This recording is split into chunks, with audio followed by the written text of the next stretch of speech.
you're not letting people do that because you're like, no, like, I know who I am, I know who I is, and I'm not gonna let you sway how I feel. And this light's blinding me. Let's, you know, dim this a little bit. Is it gonna work? Okay, there we go. Hey everyone, it's Julia, and today I'm going to be making a video about assertiveness.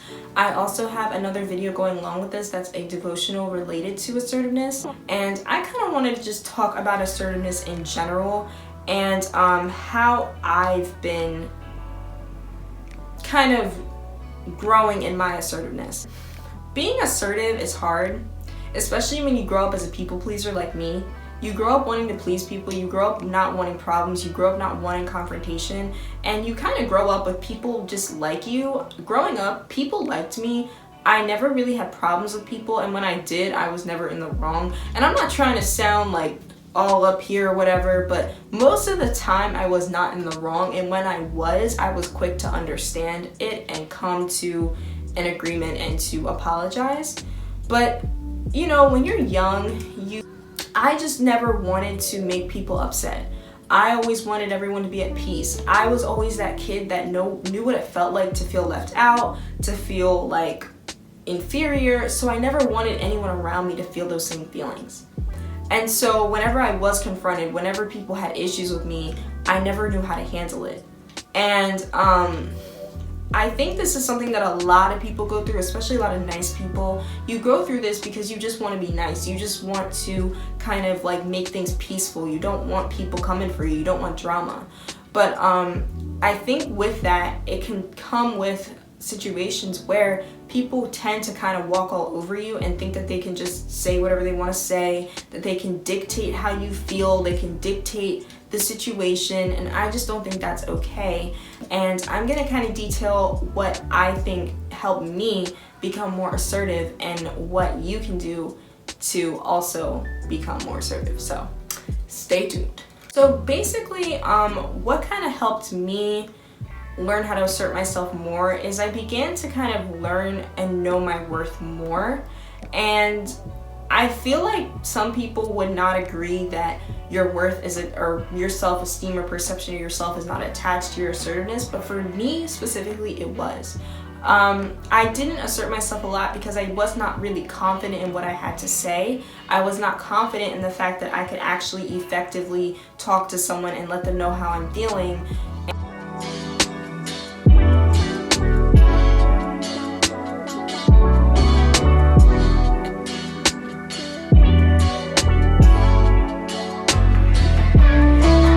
Understand it.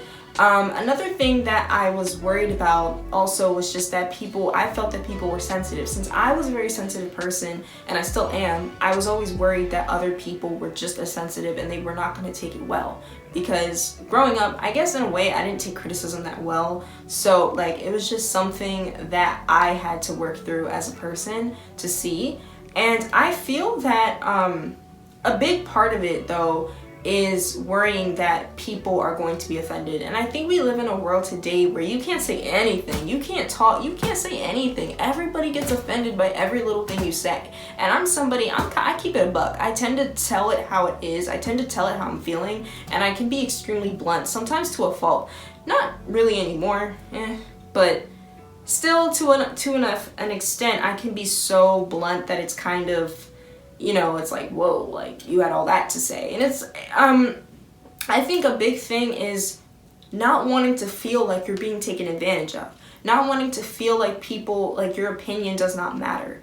It's hard to become a more outspoken and headstrong person, especially if you're not naturally like that. It's interesting for me because growing up I was very shy and very meek. But I think that had to do with the fact that I was the youngest in the family.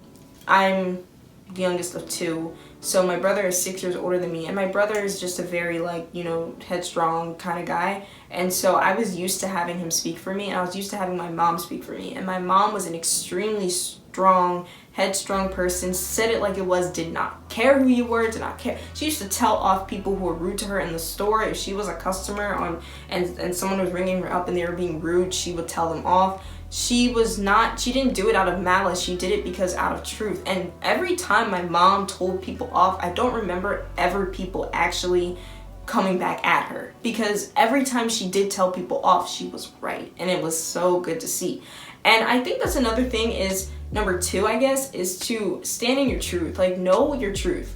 I think that really helps. I think that's probably one of the most helpful things that's helped me become a more assertive person, is standing in my truth.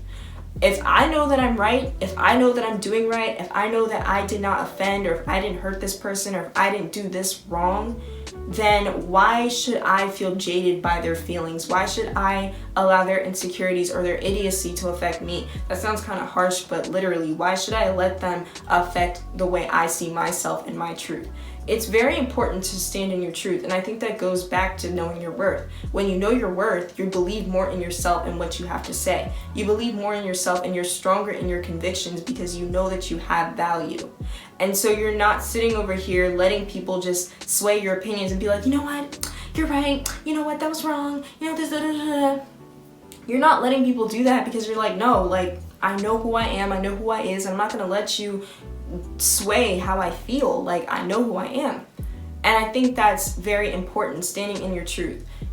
When you stand in your truth, no one can take that away from you. No one can take knowledge away from you. No one can take your power away from you, your strength, your intelligence. No one can take that away from you. So don't let people get that from you. Don't let people make you feel jaded. And like I say in my devotional, the truth divides people. That's in Matthew. I don't remember the verse, but the truth divides people.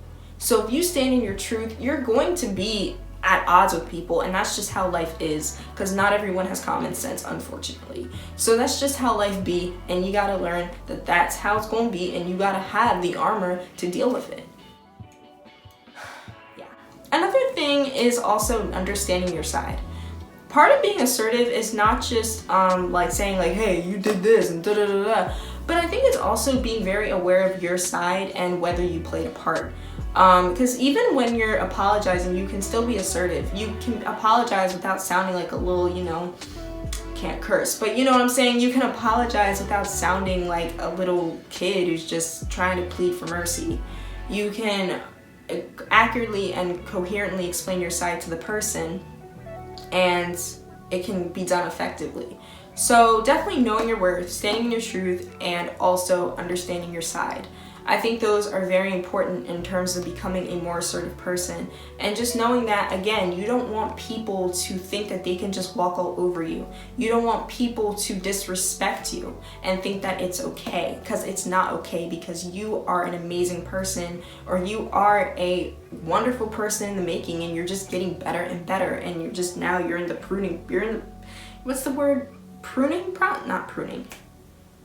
I don't remember the psychological term. It starts with a P, but you're in a process where you're becoming better, and you're shedding away your old and you're coming into your new. Again, confrontation sucks. I don't like confrontation, but I will confront someone if I have to, and I can face confrontation when needed, when it's needed, when I have to do it, because I know that my self-worth and my feelings are too important. That's another thing when learning how to confront somebody.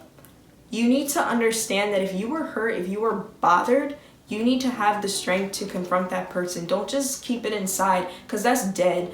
Don't keep it inside, because it's just going to build and build and build and build and build, and you're going to burst one day. And so when you have problems with someone, just confront them nicely and make sure that you're doing it from a place of concern and not from a place of malice or trying to attack. And I think a lot of times nowadays,